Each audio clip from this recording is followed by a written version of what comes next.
towering waves and destructive force, Super Typhoon Man-yi barreled into the Philippines with winds of up to 300 kilometers an hour. The powerhouse typhoon first swept through the Catanduanes province in the east, razing buildings, triggering dangerous waves and forcing thousands to flee. Forecasters warned of a potentially catastrophic and life-threatening storm surge, triggering the evacuation of more than 650,000 from their homes. Makeshift shelters and churches teemed with evacuees. Man-yi swept into the main island of Luzon on Sunday afternoon, bringing torrential rains to the capital, Manila. Super Typhoon Man-yi is the sixth tropical cyclone to hammer the Philippines in a month, and storm-weary residents are feeling the impact. We already have a lot of phobia because of the previous calamities that happened here, like floods, strong winds, and other disasters. But those sheltered here are among the lucky ones. The super typhoon is expected to keep battering the Philippines at least until Tuesday.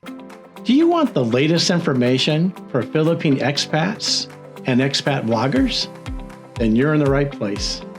Welcome to this Sunday's edition of Expat News, where I cover the latest stories and events affecting expats and the expat vlogger community in the Philippines. Well, hi, I'm Eric, and welcome to my Island Expats channel. Just as a reminder, these expat news videos come out first thing Sunday mornings U.S. time. So let's start this week's edition with some recent highlights happening for both expats and expat vloggers in the Philippines. On October 3rd, a dramatic scene unfolded near the 5 islands of Korea's West Sea. The Korean Coast Guard launched an operation using high-speed patrol boats and helicopters to target Chinese fishing vessels operating illegally. The Chinese fishermen responded by employing a linked strategy. 9 vessels were tied together with ropes. Whenever the Coast Guard boarded one boat, the crew would immediately transfer to a nearby vessel, quickly cutting the ropes before ramming their ships into the law enforcement boats. After an hour-long battle, the Korean Coast Guard managed to seize 2 Chinese fishing boats, each weighing 50 tons, while 28 smaller vessels scattered in the chaos and escaped. 2 days later, a larger 300-ton Chinese fishing boat was also captured. In total, 30 Chinese fishermen were detained, and nearly 10 tons of fish were confiscated. The incident took place in the waters southwest of Socheong Island, an area within Korea's exclusive economic zone. This region is known for its complex coastline, strong currents, and rich natural fishing grounds for blue crabs and yellow croakers. Each spring and fall, rare fish species migrate through these waters toward Korea's coasts. Chinese fishing boats position themselves in the paths of these fish and use destructive methods like electric fishing and large nets, sweeping up entire schools that were supposed to reach Korean shores. This has caused a sharp decline in Korean fishermen's catch, with their daily harvest in 2021 dropping to half of what it used to be. To make matters worse, the number of illegal Chinese fishing boats is rising, with a record 974 vessels apprehended last year, the highest in 5 years. So first off, if we take a look at the map, I just kind of want to show you areas that I have been to personally. Okay, so Mindanao, I want to go over a little bit of Mindanao here. Now, this is the area that you really should stay out of, this Zamboanga city and down into the Sulu archipelago. And also in this area here, you have Cotabato and the General Santos area.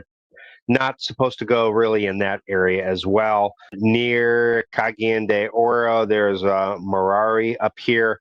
You should stay away from that area as well. By the way, here is Dumaguete City, and you can take a 3-hour boat ride across land right over here in Dapitan, which is right next door to Dipolog City, one of my favorite little cities in the Philippines. Beautiful boardwalk, a lot of great nature, quiet, clean little town. Would I say it's safe? I would say it is safe, but years ago, even while I was residing here, an ex-priest, he's an Italian guy, owned a restaurant, was kidnapped and eventually let go about 6 months later when the Italian government, or the Vatican possibly, that's what he says, paid the ransom. Very rare case that he was actually let go. Hey, this is Eric. For one of the highlights of this week, I want to talk about the filling station which is below the Royal Bellagio Hotel in Makati. This is a cool little American diner. I went to probably about 5 years ago, and it's in central Makati, and it's got great American food, especially burgers and pizza. And it's got a lot of, someone's put together a lot of Americana type stuff. It's kind of funny, there's a few things in here that are from other places. I'm not sure if they realize it or not, but it's got several old cars, and here's a filling pump, a go-kart, Coke products.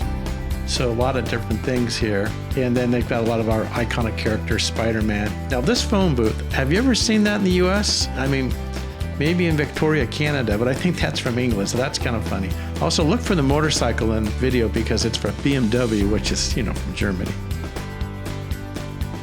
But they do have a full bakery, which is kind of nice. Oh, the waiter's going to take us to the table for two. Here we go. So you can see it's the red kind of classic diner booth from the 50s. And then several old cars. This is kind of fun that you can actually sit and eat in one. So there's a couple of those to do. It's primarily Filipinos here tonight where you're kind of looking at the crowd in here, but usually you see some expats mixed in. And then the waitresses kind of look like something out of like maybe a Ruby chain, burger chain in the US. Of course, we've got a lot of, famous pictures of actors and musicians. Oh, we got Chucky coming to say hello. Hopefully it doesn't smack us with that bone. Here's the menu. Again, mostly burgers, pizza, chicken, pork. I think I had a grilled cheese sandwich for some reason, but probably should have got the burger. Here's the menu one more time. But the food was good, and I think they've been around 35 years, is what that menu just said. So anyway, I just wanted to kind of show you this. If you're in Makati, which is, half an hour, 20 minutes depending on traffic from the airport in Manila, Makati and BGC would be kind of the two high-end areas that you would want to stay if you can afford that. You want to check this out. Of course, they got Elvis, and then they also have the Colonel from KFC. Here's the BMW motorcycle. So that's not Americana. That's from Germany, right? The Colonel's an interesting story. He actually didn't start the KFC chain and come up with the Colonel concept and outfit until he was 65 years old. That's when he began that business. Really interesting character. Look that up sometime. As you can see, everyone's having a nice time. It's just kind of a fun place. Very iconic there for Makati. So if you get the chance, check out the filling station right below the Royal Bellagio Hotel. And now it's time for the video of the week.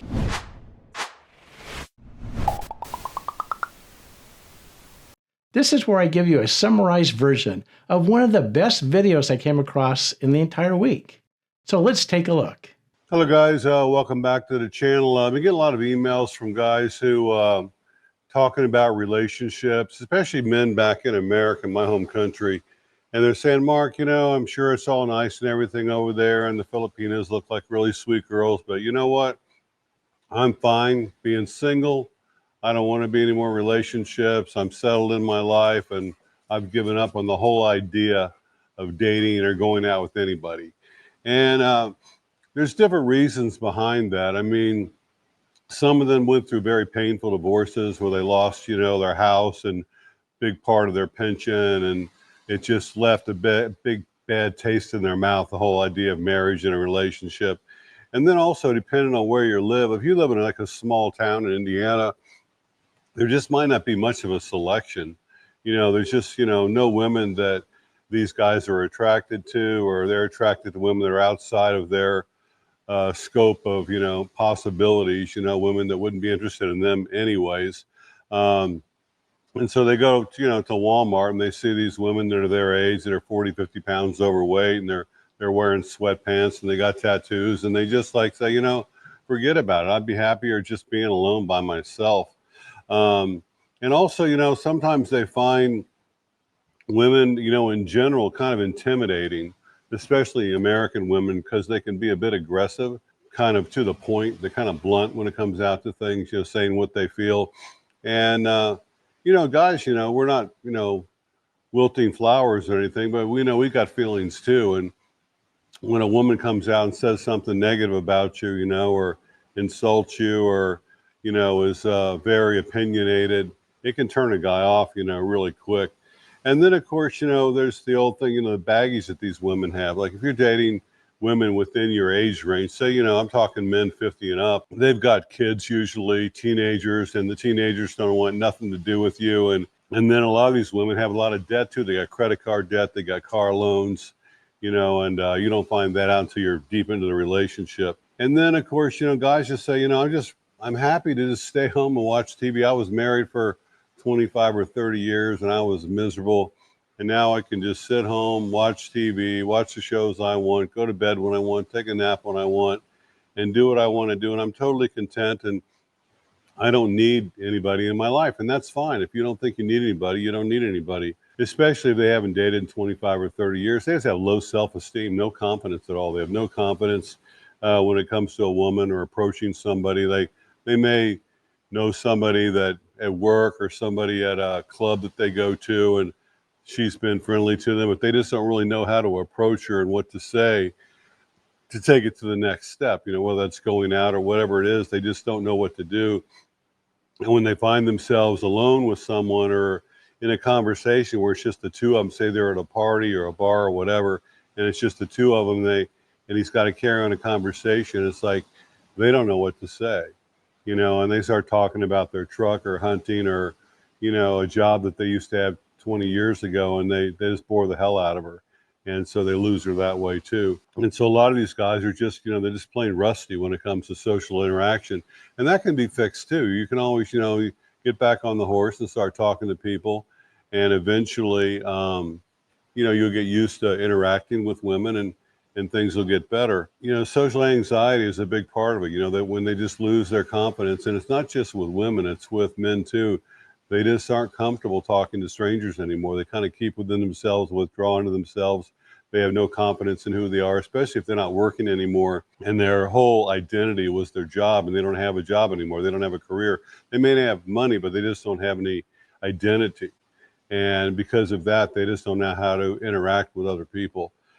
And so some of these guys, they do end up coming here those guys come for financial reasons. That's kind of like why I came here, financial reasons. I never thought I'd ever date again. Wasn't even on my mind. I was here to survive. And I meet guys all the time that came over here, same as me, and they're doing it for financial reasons. They can have a little bit nicer house here, a nicer apartment, and they can afford a little better lifestyle in the Philippines. And plus they're bored back home anyway. So they come over here and it all works out for them. And, they start settling in and they make a few friends. And then they realize that all these other guys that are the same age as them, and some of them, are not as attractive as they are, and not as in good a shape as they are, and don't have the financial means that even they have. But they've got these, lovely wives and girlfriends. And so they start thinking, well, gee, if John over there can have that nice girlfriend and he's happy and everything, maybe I could do that too. And they start changing their mindset. They start thinking, well, maybe it is a possibility. That's kind of what happened to me. I just, I'd given up on it totally. I was just trying to survive. And then once I was able to survive here and I was making enough money to, pay my rent, pay my bills, and have a little bit left over to actually go out with a couple friends and, have a couple drinks and go to a party every once in a while and meet some new people. And then slowly I decided to go on a couple of dates. And, one thing led to another. Now I'm happily married with a baby. The farthest thing from my mind, I never ever thought that would happen, but I was the same way with, as a lot of these guys, I felt the same way. It wasn't I had anything against women. I didn't. I just said, I'd been there, done that, had lots of girlfriends, been single, been married, and was just fine surviving. I had my little apartment over here and I liked my little apartment, and, I could kind of do what I wanted. And had my Cambly where I was teaching English online. Then I started my YouTube channel, and everything was fine. I didn't have a void. I didn't feel like I had this void in my life that I needed a relationship. And once I started dating, it was just, a few different women, and most of them didn't work out for various reasons. Nothing really wrong with them, just not the right person. And I was about ready to give up on the whole thing all over again, and just say, let's just go back to being single. It's fine. And I don't want to waste the money anyway. And then I met Jen, and the rest is history. But you might want to think, like, what's your life going to be like? Say you make it to 85 or 90 years old, whether you stay in America, Australia, England, wherever you're from, where you come here, it doesn't matter. And you're totally alone. I mean, totally alone. And, you may need somebody to help you, take your medication, do your shopping, take care of your house, or you just may start, if you don't have the mobility where you can't go driving anymore, and so you're kind of stuck at home, it's nice to have somebody there to share your life with, to watch TV with, to play cards with, to talk to, whatever. And, that's what a lot of guys find here. They have someone that's, a bit younger than them, and it kind of fills, a void that they didn't even know they had. And now for our Every Couple Has a Story segment. Let's see what we have in store for this week's vlogger couple. Hello, everybody, for another episode. We're flying to the Philippines. I don't have a mic.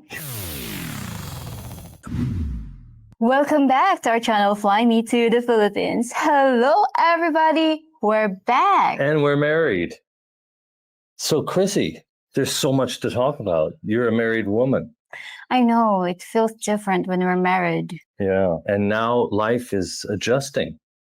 It's a new beginning, a new chapter in our lives. Yes, and yesterday you did a solo video and you talked about why would anybody want to get married in the Philippines? Well, I do really believe in marriage for love, not marriage for some other arrangements. I have to be honest with you, Chrissy. If when I met you, you said, I don't need to get married. I don't want you to have to feel pressure to get married. I don't think we'd be married right now. Because, I'd been 13 years since a 27-year marriage. And, if I could have my cake and eat it too, maybe I wouldn't be so inclined to have gotten married. Yeah, sometimes the universe will be playing the relationship. There are people that lasted longer, yet they're not married. Or not happy. But there are also married couple that didn't last longer, but they're married, but they were not happy. So I really don't think that marriage can really tie persons for lifetime, but right. I think it's kind of like an assurance. And as what I said, it's a risk. So if we both took the risk, it means we're worth it. Right. And to be honest with everybody, I feel very happy and content being married now that it's happened. And ever since I met Chrissy, she let me know right away she was looking to get married. And, if I was going to go forward, then it was important that I state my intentions. And I considered the quality of the Filipino that I met. And the risk and the obligation of needing to get married. I waited. And from the beginning, I really wanted to go forward with Chrissy and get into a serious relationship. And I told her I would be willing to consider marriage. And I've never really been frightened of going forward. I've never regretted going forward. Not yet. Not yet. Not yet. Let's finish up this week with the Expat Lightning Round.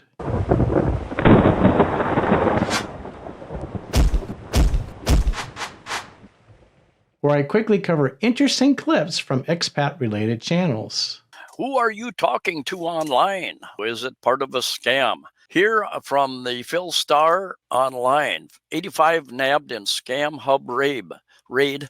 And believe me, there are dozens and dozens and dozens of these scam hubs throughout the world and Southeast Asia, and in particular, the Philippines. Manila, 85 people, including 69 foreigners, were rounded up when police raided an alleged online scam hub in Malate, Manila on Tuesday night. Armed with a search warrant, a joint team from the Police Anti-Cybercrime Group and the Philippine Amusement and Gaming Corporation swooped down on information technology firm at the corner of Adriatico and Monica Streets. The suspects, 59 women, 26 men, were caught while doing live online operations. Of the number, 69 are foreigners. Police said 34 of the foreigners are Indonesians, 25 are Chinese, 10 are Malaysians. One of the suspects, 23-year-old Ki Tian, was accused of illegally detaining and exploiting 5 Chinese nationals. Basically, slavery. You're detaining people. You lock them in the office, make them sleep and eat, there, and it's I read another article today. They these Filipinos and people from around the world, they answer these ads, online ads. Oh, come to such and such country and make top dollars as a secretary or executive secretary, whatever. And the people answer those, and they're carted off. Anyway, the officials at the airport in Manila found one of these. They question the people. Why are you leaving? Where are you going? Who are you with? And they become suspicious, and they rescued a girl who was going off to another country and probably going to be one of these detained and exploited Filipinos. The victims identified, and you can read through that if you would like.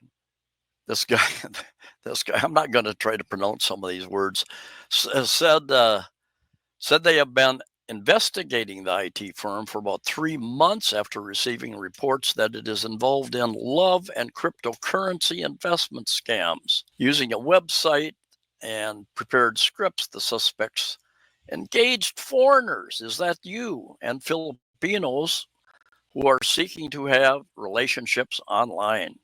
All I have to say is verify. Trust, but verify. So that will do it for this edition of Expat News. If you're interested in seeing travel-related videos that often include places and life and beauty of the Philippines, then please check out my other channel, Life Across the Sea, where I cover faraway places, people, and culture. Be sure to like and subscribe, and hit the notifications button so you can be notified of future videos once they're available. I'm always interested in your thoughts on these expat news and other videos, so please let me know in the comments section your thoughts of this edition. Thanks for watching, and we'll see you next week.